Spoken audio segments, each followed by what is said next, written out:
So hello everyone, my name is Saurabh. So today in this video I have come up with the question CA final audit का question है जो कि RTP नवंबर 2018 मई 2020 में आया था. So without wasting in time let's get started with this question.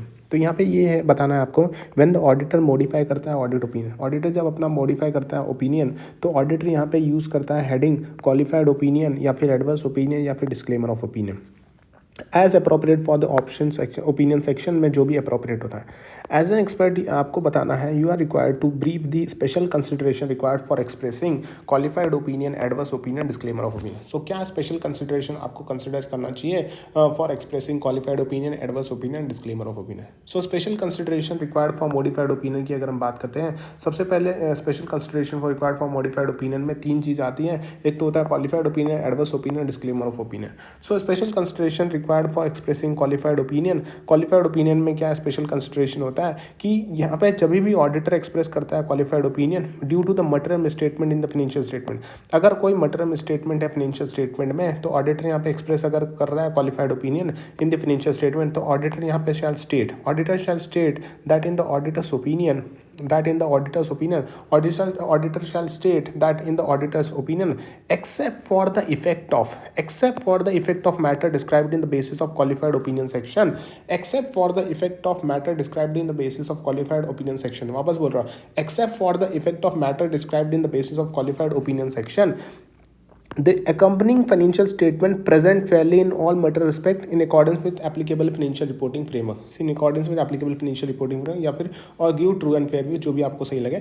So when reporting in accordance with fair presentation framework, जब fair presentation framework के हिसाब से अगर रिपोर्टिंग हो रहा है so यहाँ पे आएगा except of the matter described in the basis of qualified opinion section the accompanying financial statement fairly present all the material respect or gives a true and fair view in accordance with applicable financial reporting framework.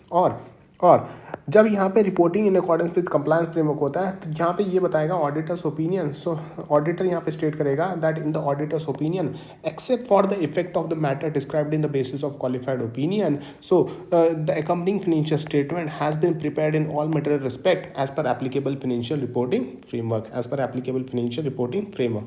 Now when modification अब यहाँ पे क्या हो रहा है modification यहाँ पे qualified opinion जो आ रहा है modification arising out of inability to obtain sufficient appropriate audit evidence. तो यहाँ पे ऑडिटर यूज करेगा करस्पॉन्डिंग फ्रेज. यहाँ पे क्या यूज करेगा corresponding phrase except for the possible effect of the matter for the modified opinion. Except for the possible effect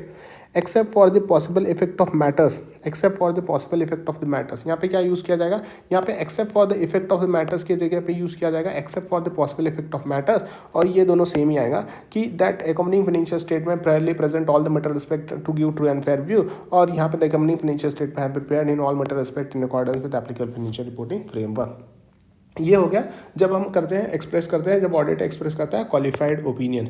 लेकिन जब ऑडिटर एक्सप्रेस करता है एडवर्स ओपिनियन तो इस केस में ऑडिटर यहाँ पे जब ऑडिटर एक्सप्रेस करता है एडवर्स ओपिनियन तो auditor shall state that in the auditor's opinion because of significance of matter described in the basis of adverse section.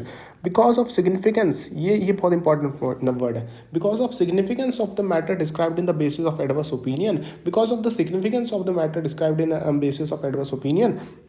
तो इसमें भी दो चीज़ आता है reporting fair presentation framework and compliance framework.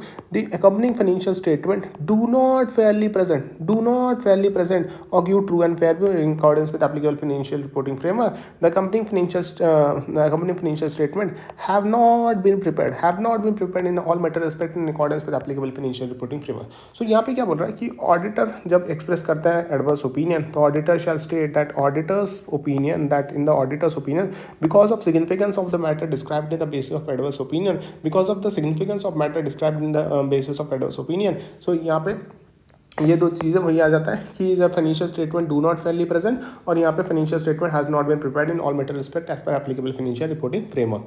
लेकिन स्पेशल कंसिडरेशन फिर एक देख लेते हैं डिस्क्लेमर ऑफ ओपिनियन के केस में क्या होता है कि जब ऑडिटर यहाँ पे डिस्क्लेम करता है opinion due to inability to obtain sufficient appropriate audit evidence कि सही निकाल नहीं पा रहा है सफिशिएंट अप्रोप्रिएट ऑडिट एविडेंस निकाल ही नहीं पा रहा है तो यहाँ पे auditor shall state that auditor do not express an opinion on A company financial statement. Auditor यहाँ पे एक्सप्रेस करेगा कि मैं तो एक्सप्रेस ही नहीं कर रहा हूँ कोई भी opinion on A company financial statement. Auditor यहाँ पे स्टेट करेगा कि auditor does not express an opinion on the accompanying financial statement. पहली बात. दूसरी बात state that because of significance of matter described in the basis of the disclaimer of opinion section, because of significance of matter described in the basis of disclaimer of opinion section, the auditor has not been able to obtain sufficient appropriate audit evidence to provide basis of audit opinion on the financial statement. So because of the significance, यहाँ पे क्या हो रहा था, यहाँ पे आ रहा था because of the significance of matter described in basis of adverse opinion, यहाँ पे आएगा because of the auditor has not been able, because of okay, so the significance of matter described in the because of the significance of matter described in the basis of disclaimer of opinion section, auditor has not been able to obtain sufficient appropriate audit evidence to provide a basis for audit opinion on the financial statement. And यहाँ पे amend करना पड़ेगा आपको statement required as per SA 700 जो revise है, which indicate that financial statement has been audited to state that auditor was engage in audit of financial statement. यहाँ पे revise करना पड़ेगा स्टेटमेंट कि यहाँ पे ये लिखने के बदले यहाँ पे ये लिखा जाता है कि financial statement has been audited, इसके बदले यहाँ पे लिखना पड़ेगा कि to state that auditor was engage in the audit of financial statement. यहाँ पे ऑडिटेड हटा के यहाँ पे इंगेज वर्ड आ जाएगा, the auditor was engage in audit of financial statement.